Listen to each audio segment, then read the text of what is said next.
Unlock देगा shock. का timing बढ़ाने की हमारी तैयारी है।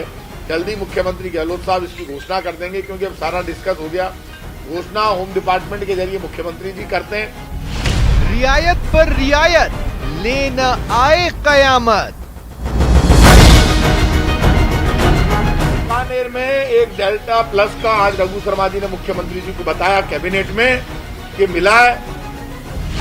छूट में कहां है भय, ऐसे तो थर्ड वेव तय।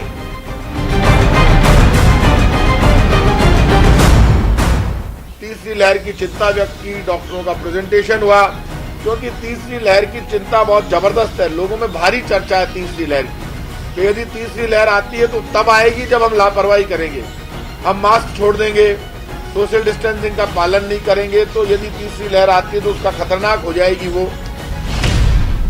सिर पर तीसरी लहर, खुल रहे शहर शहर। अंदेशा सच होता दिख रहा है। कोरोना की तीसरी लहर कब आएगी और ये लहर कितना कहर ढाएगी, इस पर अभी कुछ कॉन्क्रीट नहीं कहा जा सकता। लेकिन डेल्टा प्लस वेरिएंट का पहला केस प्रदेश में आ चुका है। नमस्कार, स्वागत है आप सभी का। आपके साथ मैं हूं स्वप्निल। सरकारी आंकड़े कह रहे हैं कि कोरोना पर कंट्रोल पा लिया गया, धड़ाधड़ रियायतें भी दी गई, जबकि डॉक्टर और वैज्ञानिक ताकीद कर रहे हैं कि अभी सावधान रहना है। ऐसे में सवाल यह है कि क्या एक बार फिर हमारे रहनुमा खतरे का पूर्वानुमान लगा नहीं पा रहे हैं या फिर जानबूझकर लगाना नहीं चाहते। आज करेंगे इसी पर बहस। पहले प्राइम डिबेट के प्राइम सवाल नंबर 1, क्या सियासी दलों ने और क्या लोगों ने कोरोना का डर भुला दिया है? सवाल नंबर 2, तीसरी लहर आती है तो उसकी तैयारियां हम कर रहे हैं, तो जिस तरह से रियायतें दी जा रही हैं ऐसा लगता है मानो तैयारियां पूरी हो गई। तो सवाल यही है कि क्या सचमुच तीसरी लहर से लड़ने की तैयारियां पूरी हो चुकी हैं? और सवाल नंबर 3, ये चरणबद्ध अनलॉक किया जाता है, phase by phase, step by step छूट का दायरा बढ़ाया जाता है। ये कितना योजनाबद्ध होता है या कितना योजनाबद्ध रहा मरुधरा के लिहाज से, इसे खंगालने की कोशिश करेंगे प्राइम डिबेट में। मेरे साथ जो गेस्ट पैनल जुड़ रहा है, आइए आपको इंट्रोड्यूस करवा देता हूं। मेरे साथ स्वर्णिम चतुर्वेदी जी, कांग्रेस नेता हैं, जुड़ रहे हैं। राखी राठौड़ जी, बीजेपी नेता हैं, जुड़ रही हैं। धीरज भटनागर जी, वरिष्ठ पत्रकार हैं, और doctor Nagendra Sharma, senior neurosurgeon. आप सभी का स्वागत है प्राइम डिबेट में। डॉक्टर नगेंद्र, आपसे शुरुआत करना चाहता हूं। देखिए, किसी भी दुनिया के किसी भी कोने में पहले पहला केस आया और फिर केसेस आते चले गए। अब डेल्टा प्लस वेरिएंट का पहला केस प्रदेश में आया है। क्या ये दस्तक है मरुधरा के द्वार पर? निश्चित रूप से ये डेल्टा प्लस का केस आना और पूरे महाराष्ट्र और मध्य प्रदेश में आना तीसरी लहर की दस्तक हो चुकी है। अभी भी सरकारें, जनता बेपरवाह और लापरवाह रही और छूट के दायरे लगातार बढ़ते गए, तो हमें वही फेज को पेश करना पड़ेगा जिससे हम अभी बड़ी मुश्किल से छूट पाए हैं। और ये बीकानेर में जो आज केस पाया गया है, महाराष्ट्र में पाया गया है, मध्य प्रदेश में पाया गया है, एक केस डेथ रिपोर्ट भी कर दी गई है। तो निश्चित रूप से मैं कह सकता हूं कि तीसरी लहर की शुरुआत हो चुकी है। हमारे सरकारी नुमाइंदों को, हमारे सरकारी अफसरों को, सरकार को छूट देने के पहले इस केस को बहुत तरह से अच्छी तरह स्टडी करनी चाहिए कि हमने जो दूसरी लहर में क्या खोया है और किस तरह से हमने इसको काबू पाया है। तीसरी लहर मेरे हिसाब से इससे 4 गुना, 5 गुना, 6 गुना ज्यादा खतरनाक होगी। लेकिन क्या डॉक्टर साहब, आपको डॉक्टर नगेंद्र, एक सवाल और मैं आपसे लेना चाहता हूं कि क्या वैज्ञानिक नजरिए को, क्या जो स्पेशलिस्ट हैं उनके सजेशंस को सरकारें नजरअंदाज कर रही हैं या पूरी तरह से फॉलो नहीं कर रही हैं? 100% वे में हो सकता है 70-60% में करती हो।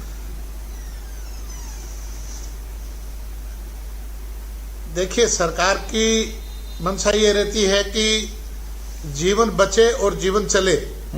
ये सरकार की मंशा है कि आम आदमी का जीवन भी चले। लेकिन जो तीसरी लहर, जो डेल्टा प्लस वेरिएंट आया है, इसमें जीवन बचाने का उद्देश्य ज्यादा है, जीवन चलने का उद्देश्य ज्यादा नहीं है। इसलिए जो छूट जिस तरह से दी जा रही है उसको बहुत लिमिट करनी पड़ेगी अभी भी। और पब्लिक को जो एकदम से बेपरवाह और लापरवाह हो गई है, इसको अभी भी समझना पड़ेगा। सरकारी शक्तियां अभी भी अपनानी पड़ेंगी यदि हम चाहें कि जो पिछली बार हमने गलती की, यही महीना जून जुलाई का था और हमने सब तरह की छूट दी और उसका परिणाम हमने भुगता है। ठीक है। और ये जो सरकार, सब सरकारें दावा कर रही है, पूरा देश दावा कर रहा है कि हम तीसरे वेरिएंट के लिए तैयार हैं।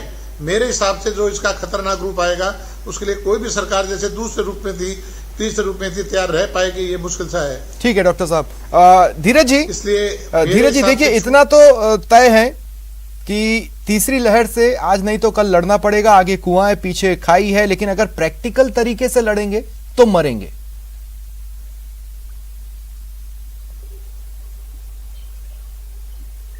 स्वप्निल, इसमें सबसे बड़ी बात सोचने की है कि पिरामिड लॉ होता है, एक रिवर्स पिरामिड है। आप इसको रिवर्स पिरामिड के जैसे देखिए। हम रोज प्रोपेगेट ये कर रहे हैं कि अब हमारी जो पॉजिटिविटी की जो रेट है वो बहुत कम हो गई है, हमारी रिकवरी रेट बहुत बढ़ गई है। आप इसको उल्टा कर दीजिए। जब तक हमारे पास सेकेंड वेव नहीं आई थी तो हम इसी स्थिति में थे और धीरे धीरे बढ़ रहे थे। आज भी कौन से 50,000 से कम केसेस अगर पूरे देश में नहीं है तो इसको कम केस क्यों मानते हैं? सेकंड वेव गई ही नहीं है, थर्ड वेव की दस्तक हो चुकी है, कांटेक्ट ट्रेसिंग है नहीं। तो अब अगर महाराष्ट्र से चल के delta plus variant Madhya Pradesh पहुंच चुका, मध्य प्रदेश बिल्कुल राजस्थान की सीमा से लगा हुआ है, अब राजस्थान में पहला केस आ गया है। पहले केस की कहां से आया इसको ढूंढने में ही आपको कुछ हाथ आने वाला नहीं है, लेकिन ये फैल बहुत तेजी से जाएगा। यह इंपॉर्टेंट बात यह है स्वप्निल, बड़े मुझे जो चिंता खाती है वो ये है, क्या हमारी तैयारी पूरी है? जिस तरीके से सेकंड वेव में हम ऑक्सीजन के लिए जूझ रहे थे, हम बेड्स के लिए जूझ रहे थे, हम कंसंट्रेटर्स के लिए जूझ रहे थे, हम स्किल्ड मैन पावर के लिए जूझ रहे थे, तो क्या हमारी तैयारी पूरी है? क्योंकि सेकंड वेव खत्म नहीं हुई है, तीसरे की खतरनाक वेरिएंट का दस्तक हो और इस वेरिएंट के लिए तो कहा जा रहा है, डॉक्टर्स भी श्योर नहीं है कि हमें इलाज किस प्रोसीजर से करना नहीं है।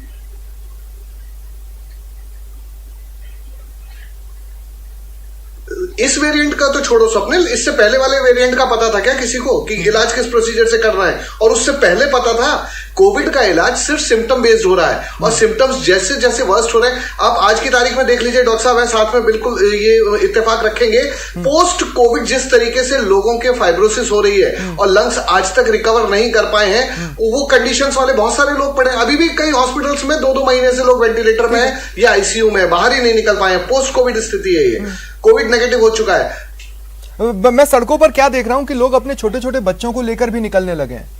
मैं सड़कों पर क्या देख रहा हूं कि मास्क पहनकर तो निकलते हैं, नो मास्क नो एंट्री, तो मास्क पहना, एंट्री ली और मास्क को नाक के नीचे कर दिया या गले के आसपास तक ले आए। ये लापरवाही की जो इंतहा है जो कि शहरों में दिख रही है, तो फिर गांव का आप इमेजिन करके देखिए, एक सब्जी वाला सुबह से लेकर शाम तक सब्जी बेचने के लिए मास्क लगाकर नहीं रखने वाला है। अब आप उसे कैसे एनफोर्स करेंगे, ये तो आपको सोचना था। आपकी जागरूकता में दम होता तो आज हमें इस स्थिति का सामना नहीं करना पड़ता। राखी जी, मैं आपके पास आ रहा हूं। विपक्ष के रूप में किसी भी अनलॉक पर आपने सवाल नहीं उठाए। इसका मतलब यह है कि आपकी नजर में जो सरकार प्लानिंग कर रही थी लॉकडाउन के बाद अनलॉक की, वो सही थी। आज आप सवाल उठा सकती हैं पहला केस आने के बाद, अब तक तो आपने नहीं उठाए। देखिए स्वप्निल जी, भारतीय जनता पार्टी लगातार कोविड में साथ साथ चलने के साथ में जो निर्णय सरकार ने लिए गए उसका पूरी तरह से पालन करती गई। अभी बहुत सारी बात डॉक्टर साहब ने भी कही, धीरज जी ने भी कही। मैं एक बात को बहुत स्ट्रेसफुल कहना चाहूंगी सर, 3 चीजें जरूरी है। सबसे पहली बात कि हम तैयारी रखें। तैयारी कौन सी कि सीएचसी पीएचसी पे क्या स्थिति है, ग्रामीण क्षेत्र से लगातार लोग जो है शहरी क्षेत्र में सेकंड वेव में आए, उसकी तैयारी किस तरह की है सरकार की, इसका डेटा स्वर्णिम जी कह दें, बता दें अभी। अदरवाइज क्या है, आप जानते हो जैसे ही वेव आएगी लगातार सेंट्रल गवर्नमेंट को कहना शुरू कर देंगे। दूसरी बात, लगातार देखिए आप जो ये नियम कायदे बना रहे हैं उसके बारे में लगातार विपक्ष आवाज उठा रहा है कि आज ही आपने देखा सड़कों पर किस तरह से कांग्रेस के कार्यकर्ता खड़े हो जाते हैं। आपने देखा कि अभी किस विपक्ष आवाज नहीं उठा रहा। राखी जी, कहां उठाया? किस अनलॉक के प्रोसीजर पर आपने सवाल उठाए? कब आपने बताया कि उसमें प्लानिंग में कमी थी? स्वप्निल जी, लेट मी कंप्लीट। मैं आपको एक बार मैं अपनी बात पूरी कर लूं स्वप्निल जी, फिर अपन बात कर लेंगे। आई थिंक मेरी 3 लेकिन मैम सवाल पर रहेंगे तो ज्यादा बेटर रहेगा। Preparation on CHC and PHC. हाँ बिल्कुल बिल्कुल। देखिए दूसरी बात जो मैं आपसे कह रही थी कि आपने देखा कि पूरे लॉकडाउन के अंदर जो पूरा 2-2.5 महीने का पूरा टेन्योर रहा, उस तरह से सरकार ने किस तरह का एक नजीर पेश किया वो देखिए ना। जनाजे जा रहे हैं जिसमें 15,000 लोगों को आप अलाउ कर रहे हो, मैराथन करा रहे हैं जिसके अंदर लोग बिना मास्क के जा रहे हैं। आज भी आपने प्रदर्शन किया। स्वप्निल जी, मुझे ये बताइए, अगर सरकार के प्रतिनिधि इस तरह का अगर प्रदर्शन करेंगे तो जनता के सामने क्या मैसेज देंगे? राखी जी, बाहर निकल रही है। देखिए ये जो तो नजीरें वो पेश मैसेज करने जो है की वो बात है गलत ना, जा ये रहा है। दोनों राजनीतिक दलों ने चुनावों के टाइम पर अलग अलग समय पे दिखा दी, लेकिन एक आज के घटनाक्रम को एक नजर सर, से आप नहीं दो देखा लाइन गया, में जो ये मैं इधर बताइए ना, टेबल पर भारतीय रखना जनता चाहता हूं पार्टी का। वो तो ये देखिए, कि तथ्यों आज पे जब बात- सुप्रीम कोर्ट की स्वप्निल जी, रिपोर्ट ऐसे पर देखिए, फौरी 2 तौर मिनट पे सुनिए बात तो सही करके राखी जी, तथ्यों पे बात आज जब कीजिए, सुप्रीम 2.5 कोर्ट की महीने के रिपोर्ट अंदर पर भारतीय आपकी जनता पार्टी के पार्टी प्रवक्ता की संबित जनता पात्रा पार्टी मीडिया के की सामने जनता आए पार्टी और की उन्होंने कहा कि अरविंद केजरीवाल ने झूठ बोलकर हमसे ऑक्सीजन ली, 12 राज्यों का हक मारा गया। तो बेसिकली अरविंद केजरीवाल आपको बेवकूफ बना ले गए, ये आपकी नजर रखने की ताकत थी। देखिए उस समय किस तरह की क्राइसिस थी, इनफैक्ट नजर बनाने की बात नहीं। आप देखिए राजस्थान के अंदर भी मुख्यमंत्री सुबह परसों तक तो क्या बोल रहे थे, हमारे पास वैक्सीन नहीं है। आज स्वप्निल जी कितनी वैक्सीन लगाई है राजस्थान ने? बिना वैक्सीन के आगे 8 लाख आपने आज एक दिन के अंदर लगा दी, बिना वैक्सीन आए कर दिया। ये परसों का तो समाचार बता रही हूं मैं, जब मुख्यमंत्री चिल्ला रहे थे कि हमारे पास वैक्सीन नहीं है, वैक्सीन नहीं है। ये देखिए जो नॉन बीजेपी स्टेट है उन्होंने एक पूरा क्राइटेरिया बना रखा है कि लगातार सेंट्रल गवर्नमेंट को कहना, उनको लगातार इस बात के लिए आगत, लेकिन हो क्या रहा है, इससे पैनिक कंडीशन क्रिएट होती है। लेकिन फिर एक बार फिर राखी जी, जो मैंने पूछा था आपने उसका जवाब नहीं दिया। उन्होंने, मैं आपकी मॉनिटरिंग पर सवाल उठा रहा था। जी क्या सवाल? मैंने आपसे कहा कि जब देखिए, ये सुप्रीम कोर्ट की मॉनिटरिंग जो रिपोर्ट ये है, बता रही आपको है मालूम है कि अरविंद देखिए, केजरीवाल ने एक झूठ मिनट बोलकर स्वप्निल आपसे जी, मेरी बात ऑक्सीजन सुनिए मांगा, आप। तो आप भी तो दे गए, आप उस झूठ को मान गए, आपको बेसिकली बिल्कुल, उन्होंने बिल्कुल। झूठ बोला और आप उसे बाय कर गए।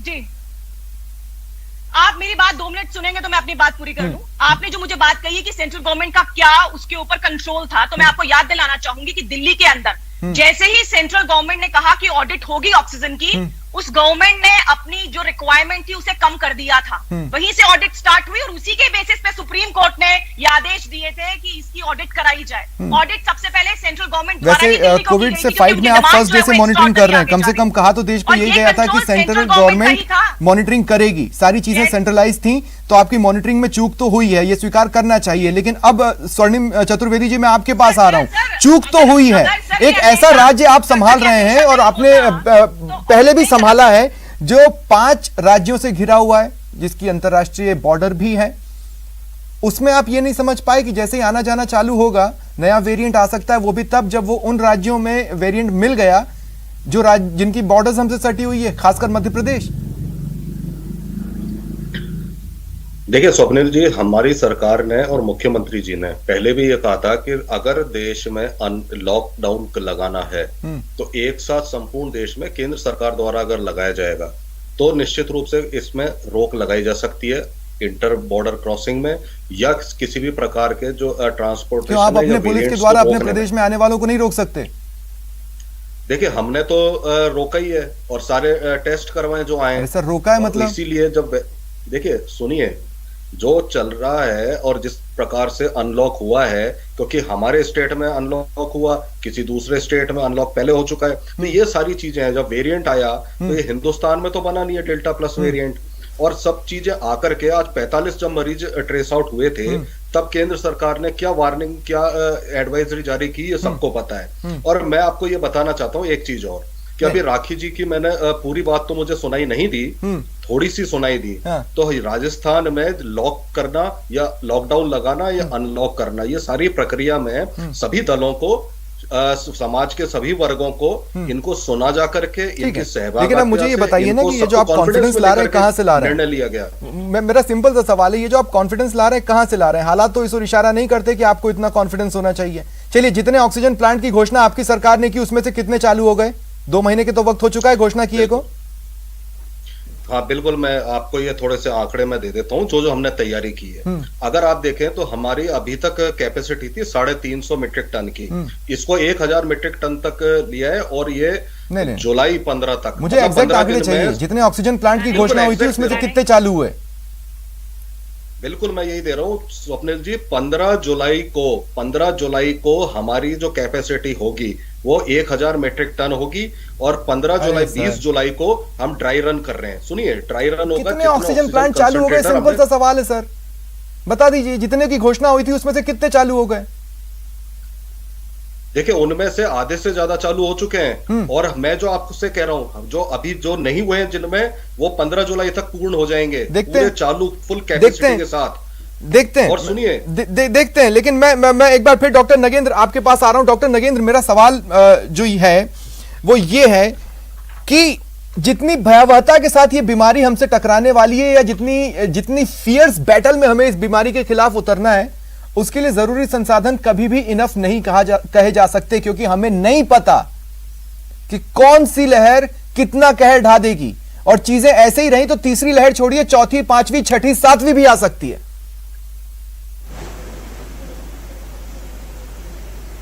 जी देखिए, जिस तरह का माहौल बना है और गवर्नमेंट सरकारें जिस तरह से अनलॉक करती जा रही हैं, और अभी अनलॉक की प्रक्रिया बहुत मुश्किल से 10, 15, 20% ही हुई है और तीसरी लहर ने अपनी दस्तक दे दी है। मुझे पता नहीं है, मैं तो एक चिकित्सक और न्यूरोसर्जन के नाते मैं ये कह सकता हूं कि तीसरी लहर का जो रूप होगा, स्वरूप होगा, उसकी हम कितनी भी तैयारी कर ले, उसको कंट्रोल करने के लिए सरकारों को बहुत बड़ी मेहनत करनी पड़ेगी।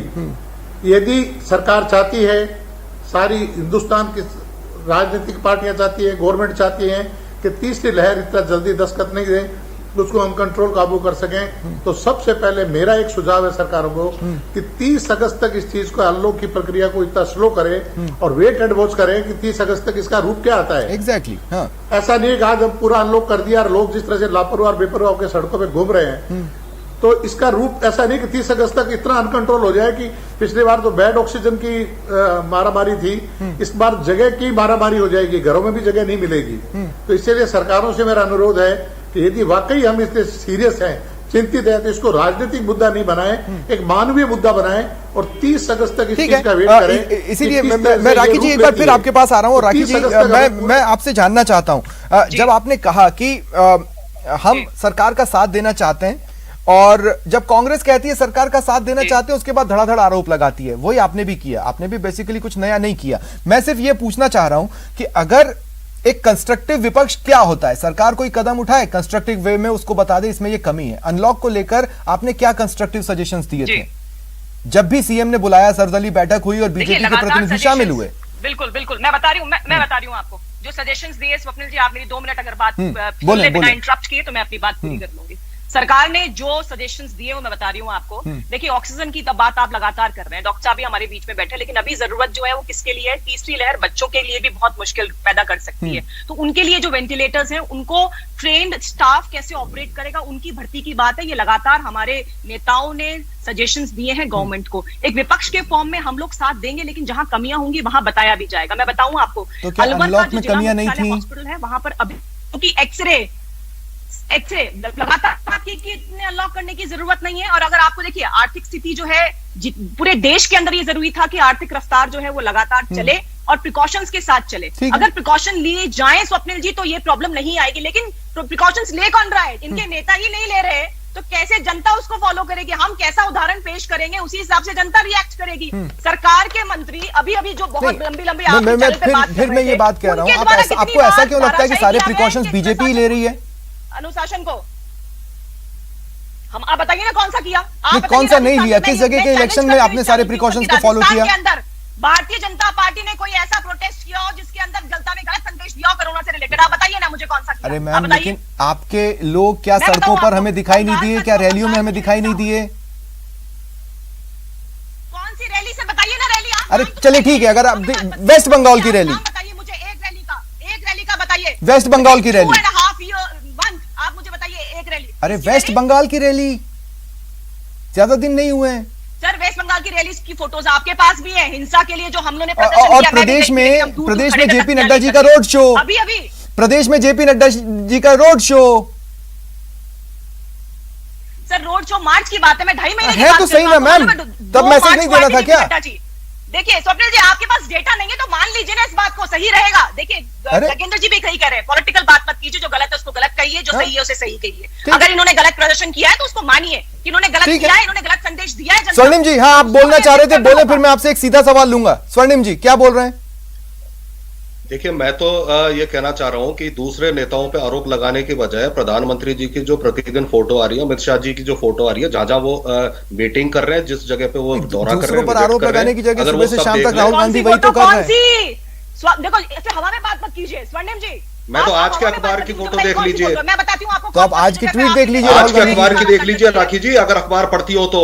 और सबसे बड़ी बात, आपके नेताओं ने अनलॉक प्रक्रिया में जो सरकार के साथ वार्ता हुई, जिसमें बुलाया गया सहभागिता में, मार्केट खोलने, दुकानें खोलने, दुकानों के खोलने का समय बढ़ाने की मांग की है आपने। ठीक है, तो आप कैसी बात कर रहे हैं? ठीक है, 2 मिनट 2 मिनट 2 मिनट आपने कोई एक्शन 2 मिनट स्वर्णिम जी सीधा सवाल है मेरा आपसे, मुद्दे से क्या आप गारंटी के साथ ये बात कह सकते हैं कि अगर तीसरी लहर आती है तो एक भी व्यक्ति को मरने नहीं दिया जाएगा? क्या आप गारंटी के साथ ये बात कह सकते हैं?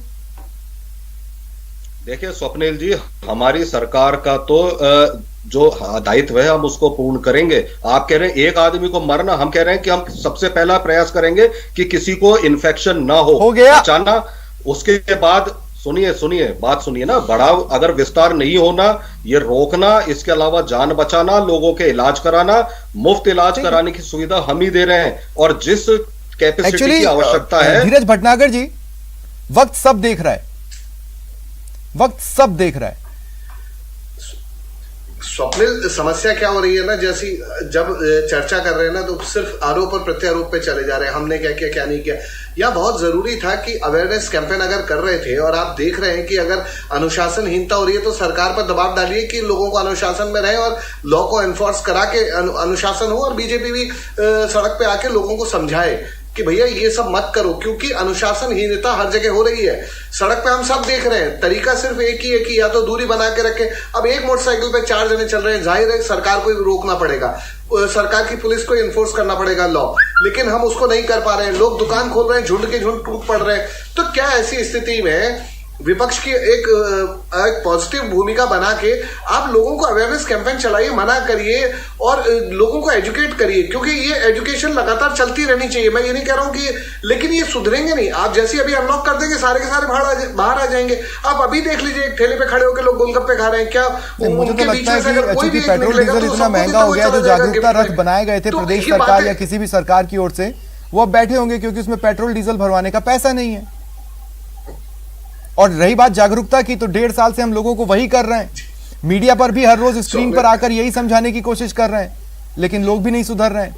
तो सरकारों को तो चरणबद्ध तरीके को योजनाबद्ध तरीके में बदलना ही होगा, लेकिन हमें भी सुधरना होगा। बहुत बहुत शुक्रिया आप सभी का मेरे साथ जुड़ने के लिए और चर्चा में शामिल होने के लिए। यह था आज का प्राइम डिबेट। नमस्कार।